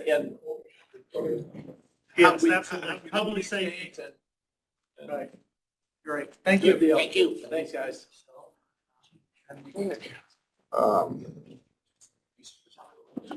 Martin, do you have anything for us? I think we covered it. You Um, covered what you had for us? I believe so. One of the things that's not on the agenda is we have these RFPs. proposals, these RFPs. I knew just that. want- Okay. I was Whatever gonna- whatever you want to deal with I that. was gonna go with Shannon and then. Very good. Very On good. other matters. Whenever you want to do that. Would that work? You bet. All right, You're the boss. Shannon, Everything. you don't have anything. Thank you, though. All right, thank you, Shannon. Steve, oh, wait a minute. Sheriff, Two quick things. You should have received the email from the auditor, reference my commissary report, been provided to you for the Yes. statutory requirements. Yep. Do you have any questions over that? No. Okay, second, I just want to show you a piece of equipment that we are replacing in the jail. Does this look good? This is froze up completely. These are valves and we're in the middle of replacing many of these. I think a lot of this is the damage is done before we put in the softener system. So hopefully, once we do this, we won't have these. But this is what's controlled through a controller going to the pods where they can shut the water off. Well, we haven't been able to shut the water off. So, That's part of the water system, right? correct. has that softener helped a lot? I believe it has, but again, a lot of the damage was done and we're still seeing some of that, but the stuff that we have replaced, it's working fine. So I'm hoping as time goes on, but I bring this to your attention because I told you already that my maintenance bill has taken a big hit this year and I might be coming more to the council for an additional. I've warned them, but they're going to be seeing this next month also. So this is stuff that we're replacing on a routine basis and we're trying to get ahead of it proactively. And we are pulling valves just to see the shape they are in. And if they're bad, then we're replacing them. So I just kind of wanted to give you guys it's better to see it than me describe it. Exactly. You need a motion and. On the commissary accepting the report? commissary. Yes. Make a motion to accept the commissary report. Second, motion carries. Any questions of me, John? Yes, sir. Thank you much. Thank you. Sheriff. Steve, other matters. Okay, as you might remember, we have the whole countywide vision project that we've been working on now for over 6 months. We've got a steering committee that's been working on that countywide vision project. Part of that, and also we have received from council some ARPA funding committed to support that county long-term vision plan. Part of that work then was to go to the market and look for partners that we could work with from a consulting standpoint that could help us plan that vision, work with public, work with steering committees, work with other agencies, and basically gather and help us coordinate and compile and build that vision. So we went to the market with a request for proposal about 45 days ago. We built out the criteria that we were looking for, and today what I'd like to do is open those. Those proposals were due back in Tony's office, I think last Tuesday afternoon, close of business, if I'm not mistaken. So we have 4 of them that we've received. Stamped and filed. That they were came in received stock. by the timeline. I'd like to open them today, but I'm telling you, they're going to be so complex that I don't even know that we're going to be able to get to a number so that we can talk about it. Part of the proposal was for a fixed amount of dollars, what they would do. But again, the specifications were as tight as we could build them, but I don't know what's in these boxes and what's in these packages, but I know that we're going to need some time to work through those. So if it's okay, what I'd like to do is open those today. We'll gather a little bit of information out of them and then take them under advisement and let Colton Bickle and myself and folks from the vision planning group kind of go through them and see if we can come up with one that we can recommend to be accepted as our advisor on this plan. So if you're okay, I'll go ahead and open those up. Not sure whether we have any representatives from anybody here. Doesn't look like it. So we're just gonna, if I'm not mistaken, we had 4 proposals. I'm just gonna make. Consultants. Yeah, consultants. This one is from American Structure Point. American Structure Point. Say again? One word structure. Yes, one word. We asked them to provide both a digital and I believe 5 or 6 copies of their proposal. So I have 2, 4, 6 copies of this proposal. Where's it from, Steve? They are from Indiana. the return address. It does. Let's see here. Indianapolis. American Structure Point.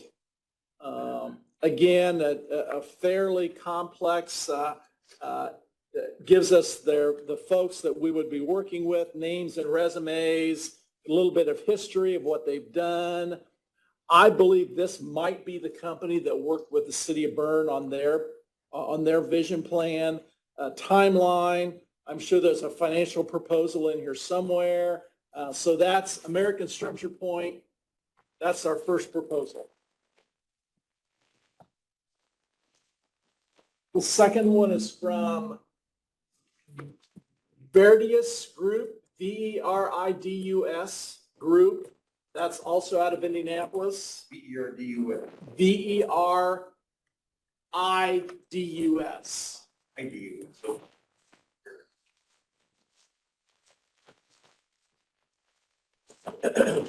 Again, they've provided 5 bound copies and a digital copy of their proposal. Looks like they've got, this is, they've got some pictures in here from Adams County, including a picture of our courthouse, resumes of their folks that would be involved, some work that they've done locally, including, it looks like some work in Wells County, the personnel that would be involved in the project, a project schedule, kind of proposed budget. So it looks to be a fairly comprehensive proposal. And again, that's from Verdius Group, Indianapolis.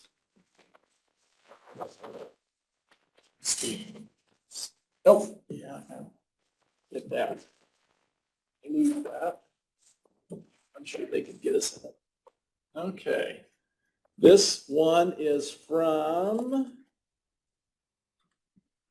ACP Visioning and Planning, Columbus, Ohio. ACP. is in Paul. ACP is in Paul, that's correct. wonder if that's probably their, no, maybe not. Guess that's just packing.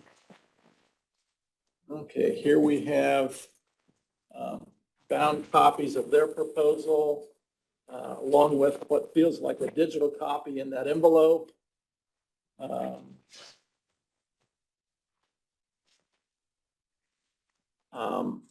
This company may be referred to, I think we know this one as a company called Planning Next. I've heard that name before, Planning Next out of Columbus, Ohio. This may, don't hold me to this, Eric, but this may be the company that did the work in LaGrange County and Wabash County that we heard from. And I think they were pretty well thought of in LaGrange County and Wabash County. So we've got a proposal from them, executive summary. We've got resumes from their people. We've got some work that they've done previously, current workload and availability assessment. There's their folks, a proposed budget, proposed timeline. And if you recall, we gave them a not to exceed number from a cost standpoint. And that not to exceed number, I believe, was $200,000. So that's kind of what they had to work with cost wise. So that was from Planning Next. And our last respondent here is Housel Levine, Houseal Levine from Chicago. I don't know how to get into this thing.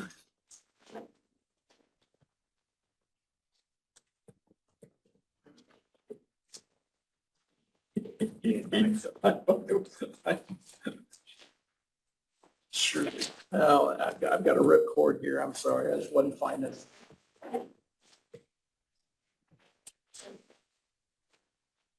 Okay, now we're in. Inside the package. There's probably the digital. Let me put that back in the box.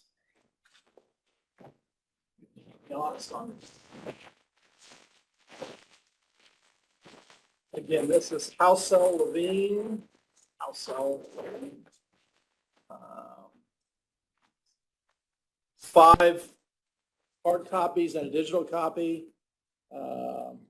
Their proposal, executive summary, qualifications, some experiences, all of their some work that they've done previous like this. I assume there's a budget in here somewhere. Their references, project timeline, project budget. So again, this looks to be as complete, at least at first glance, as the rest of them. So there are the 4 respondents to that. I will make a motion that we take these under advisement, review them, and then we'll bring them back to the commissioners once that review's been completed. That's all I have. I'll second it. Motion passes. Maybe we'll get. Does that pass the legal muster mark of Yep. official bid opening? Yep, and take them under advisement. On the digital copies, I would say, let's get those copied over so we've got them on our server. Okay. Okay. Makes more sense for us to. We'll get back to those, yeah. Or if there's plenty, sounds like there's plenty of physical copies too, maybe we'll grab Yeah. one of those, we can Yeah. review those. I would say for the digital copies, Steve, if at some point here, not necessarily today, if you have places you want to save them, if we could just have, are they all USB drive? I did see several USB looking Yeah, I would thumb say drives. we can just have them. I don't think, trying to put it on the laptop, Yeah, no, we can just put them I on the would say server. at the office is better if we Okay. can have those at some point. Very good. Very good. Okay, good. So next step down the long winding road of a vision plan for Adams County. Yep. Is that it then, Steve? That's all I have. Okay. Do we have anything from the audience? Yes, sir. Sure. Would you state your name? Yeah, my name is Devnarayan Rajkumar. And I'm from 922 North 13th Street in Peter here. Okay. On the 6th of this month, July here, my bigger daughter, she had an issue with my smaller kids not cleaning their room, and they ended up in an issue, and my big daughter, she was arrested for domestic battery. She was taken to the Adams County Jail. And that said night I went there because she has a lot of medical issues. And I went down there and I asked them to give the medication to the nurse so the nurse could, keep up with my daughter's medication. The next thing happened is I also leave a note because she's on some very rare medication that the nurse, for the nurse to contact me the next day to discuss it with them. She is 22, I'm 23, so she's an adult. And I never get no call from the nurse or nothing, and they withdrew some of her medication. There's no medication that was prescribed by a specialist, not a nurse, not an RN. There's a specialist treating her from Parkview. So I asked them if there's any way I could contact my daughter, and they told me no. So that happened on Saturday night, that's the 6th of January this month. That's a Saturday night. So Tuesday morning, I contacted the sheriff's office, and I asked them, I said, could you please inform my daughter that she have the right to a phone call? This is about 9-something in the morning. One of the officers told me that in the state of Indiana, we don't do things like that. What we do is we give them a pen and a paper, and they write a note. I said, could you please inform my daughter that she has a right to a phone call? And he said, okay, I will see what I can do. Bear in mind that she never got her first phone call at all. This is Tuesday morning now. So let's say Saturday night to Sunday night to Sunday night. This is Tuesday, Monday night, Tuesday morning. About 2 o'clock in the evening, called back and I said, hey, could you please inform my daughter she has the right to a phone call? And the officer told me at that point in time that, well, in the state of Indiana, we do things a little different. I said, okay. And he dropped the phone on me. I picked up the phone and I called back and I asked to talk to the supervisor. The supervisor, I tried to explain to him, hey, I want my daughter to get a phone call. She has a lot of medical issues. I need to know what's going on with my daughter. This is Tuesday evening. He dropped the phone on me too. So then I called and I left a message on the sheriff's office to Dan himself. And I'm tired of how the police treat my family in Decatur. And I have a history in Decatur. It can't go away because of what I do. Because over the years, I had a lot of running with the police officers, and then because of incidents happening, it was so bad that some of it had to reach before city council. The police officers came on my compound and I reported, a crime took place and the police didn't even do anything with it. So I have a history of them. So Tuesday night, I got a call from my daughter, but before we could even answer it, it dropped. So she stayed on there till Thursday morning, went before the court, and up to now, didn't get to contact me. I even went as far as telling the supervisor at the time, hey man, I'm her father. I'm representing her right now. I'm telling you she have the right to call. After I left the message on Dan's phone, then that night I got a call on the truck. The next day, she tried to call again on the truck. When she came out the Thursday morning after seeing the judge and everybody, they put her on her own reconnaissance and everything. I asked her, I said, did you try to get a call? She said, yes. She said, I even asked them and the officer tell me when it's convenient. Now, for those of you who know, I wrong a lot of criminals all the time because I house a lot of them. I've worked with Judge Miller when he had the drug court and everything. I've done a lot for people with criminal records, and a lot of them keep telling me, just keep repeating itself until it happened to my daughter now. The other people keep telling me this is going on inside the jail. And then it happened to my daughter. A matter that, it was before the court and it's been dealt with. But the whole idea of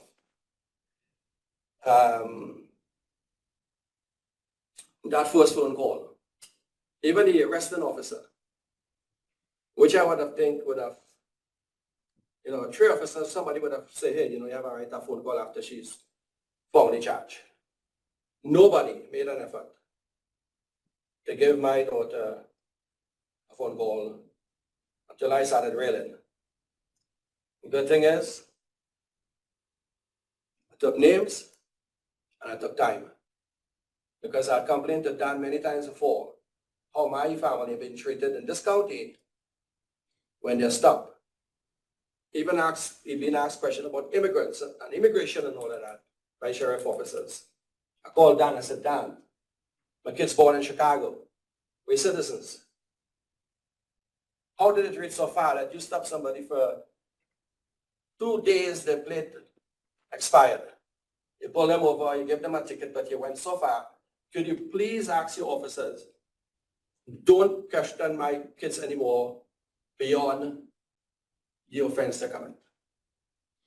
And after that, leave it alone, give them the ticket and let them move on. So, I'm here before you guys asking that somebody do something about this before it ends up in a lawsuit.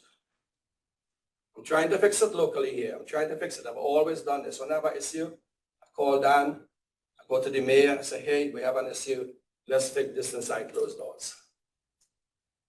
But it's coming to the point now where it's like nobody listening. Because my daughter is the first time any member of my family been arrested. That is shocking. And as a parent with a child who has medical issue,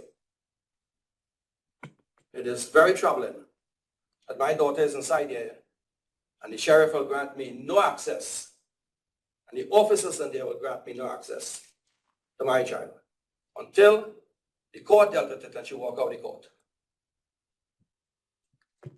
I'm asking you guys, something needs to be done.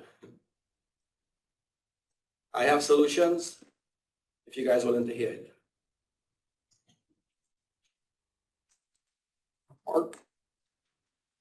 I just have to, I have to check with the sheriff's department and see what the issue is. Well, and I have no problem with that. And when the time comes, I'll give you the names of the officers. And I'll give you the time. Because I'm pretty sure the reason that I forced the issue to is because even though they might claim it never happened, bet you the telephone company is going to have records of that conversation. That's why I went extreme on it. Because I tried to talk to everybody before and said, hey, because of what I do, could you please understand, my family is always in the forefront.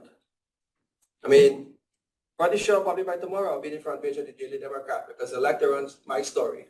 You like to put me on the front page. I'm trying to fix the issue that is existing out here because I do deal with a lot of people. It's like the guy was just saying here about veterans. I have a whole building where I deal with homeless veterans in this county. And I just keep that to myself. Veterans who serve and come out and suffer from PTSD and other issues. And I bought a building and have them in there helping them, working with them. And I kept all that for myself. I'm not bringing this public and saying to the public, look, I'm doing this, I'm doing that. So these are guys Well, I'm being serious, and I'm saying this because it's becoming to the point now where my family is a target. And it's kind of crazy. And I could tell you for incident that happened. For you to understand even better. I had a complaint against one of my family members. When I did the Decatur police officer search for hours until he find the family member to warn him. They didn't even have a crime. I went on a police report. He even told the person that crime wasn't committed. This was just some stupid words. Yet somebody broke one of my building. And the police officer come and he never did anything to follow up. And I said, you know, it's sad. Because when things happen to my family, they treat me different. But if something happened, somebody report my family, they come with vengeance. Even the night of the incident, the daughter and the daughter's an adult, but the two of us as kids. It's really an incident over there. They didn't clean in the room and the big daughter went after them. Because my little boy wanted to just keep playing with the device, you know, day and night he wanted to be on device. But the thing was it is this, you know, when the arresting officers come, they didn't even inform me as a parent and say, hey, you know, just as a courtesy. I understand. The victims, they don't have to tell me that. But at the same time, I'm a parent that is minors. They didn't even have the courtesy and say, hey, Mr. Rajkumar, you know, your two little kids and your big daughter had an issue here. What is this going on? That's courtesy. That's all I was, you know. Look, I'm not fighting with these guys to have a fight. I'm fighting with these guys who can fix this. Because if I reach a point of dropping a lawsuit, I have so much of things piled up over the years, conversations, and that I don't want more date now. I'll have, Mark, you'll check in onto that for us. Yeah, I'll check with Dan And, you know, see I what we want can, everybody to be treated well. right. No doubt about it. Well, I think the problem is, something was said to me some years ago, that we don't like the kind of people you help. I mean, you guys know I help the worst of the worst, okay? But these are people who born, grew up, educated. They are our citizens. They are our people. I'm in this city 22 years now. These are people who born and grew up here. And if I could address the court in a little more professional manner, I did wear the uniform for 14 years. I'm not stranger to what I'm telling you guys. It's been happening since I was in the uniform too. You're always going to meet people who don't want, and I even told Mr. Beer when I talked to him, I said, Mr. Beer, make it mandatory that when these guys come to work, they read books, you know, and understand. Because the first phone call is almost a constitutional right. Can't deny somebody that. Not having one, but if they don't get through the first time, it's 3 and 4 and 5 until they contact their attorney. It's not even one. And none was ever given. Furthermore, you know, addressing the court, I could tell you guys this, you know. Somebody want to know why we don't have a homeless problem in Decatur? Because I've been dealing with that 22 years now. So that's why we don't have a homeless problem in Decatur. Because I've been putting things in place and everything else to get things done. To take these people out of poverty, to take them off the streets. You guys dealt recently here with the program from Byrne, the Crossroad. Crossroad is actually almost a copy of what I do. The only difference is, instead of me creating mental health counselors, I send them to Parkview. I send them to Adams County. I send them to different places to get help because I don't have insurance to cover a lawsuit in case somebody do something stupid, you know. So the thing about it is I've been addressing these issues. That doesn't mean I'm against police or anti-police or anti-law. It means that I'm helping people that part of society see them as, we don't want them here. Literally, when I went before the zoning board meeting, when I tried to open the shelter, people literally come to the shelter, to the zoning board meeting and said, we don't want these people here. Let them go forthwith. I have a whole copy of the meeting and video. This is our citizens of Decatur, from Adams County, we telling them, we don't want you here, go forthwith. Now my kids end up in the snow. So I hear the complaint to say, look, Let's try to fix this. I don't want us to go beyond this, you know. If you guys can do that, Let us work on it, but I want to say that, I want to say thank you for the work that you do. I know that the population that you serve is not a population that is popular very difficult to say. or is even welcome in many areas, but it is a population that needs served, and I appreciate what you do. You know, if I could bring people here, you know, and I could show you guys over the years, I've had people who, I have a one lady now, she's a millionaire. When she first came to us, she was just broken. Yeah. Lost everything else. I have a young guy called Grant Craft, you know. Mother died from drug overdose. His grandmother. His mother died from, she overdosed, but she didn't die. Today, that young man competed in the bodybuilding circuit in America. We're working for a car dealership, driving a Tesla. Yeah. So there's a lot of success stories, but that doesn't mean I'm an enemy of the police. I deal with people who have a lot of troubles and issues. And I try to deal with them, and I try to work with them. People, they're working at McDonald's now, they're working at Rev, they're working in the meat plant, they're working all over. But it takes a lot of time and resources and money. I've invested over $1 million in buying the buildings to make this thing happen. Yeah. And the thing about it is, I don't want to be seen as an enemy to the police. That's why I come to you guys. Because I don't want my family to be targeted after this. Sure. My son used to work in that same jail for 1 month. He worked there for 1 month. And I told him, I said, James, he said, Daddy, I want to work part-time. I said, no, don't go to the jail. Too many people in there know me. He spent 1 month and then they fired him. After today, he don't know why he get fired. He came and said, Daddy, should I pick it up? I said, no, leave it alone. James is a lieutenant in the army. And he reserved a base in Camp Atterbury. He couldn't even get a job right there. So now my family have been targeted, and that's why I say I'm bringing this public now. This is for too long. I keep going to people individually and say, hey, can I address this? Please address this. Please address this. What I could say though is there are some people like the building inspector for the city, the mayor, health inspector.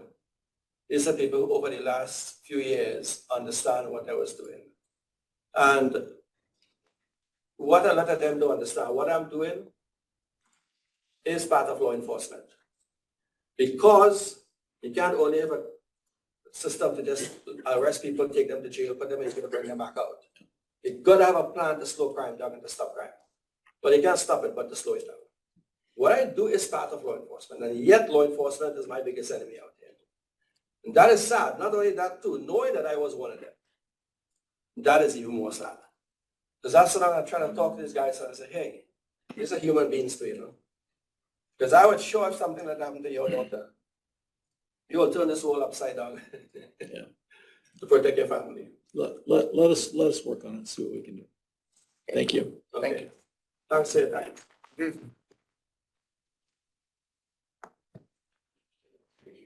Anything else from the public? I'll take a motion to adjourn. Make most adjourn. We're adjourned.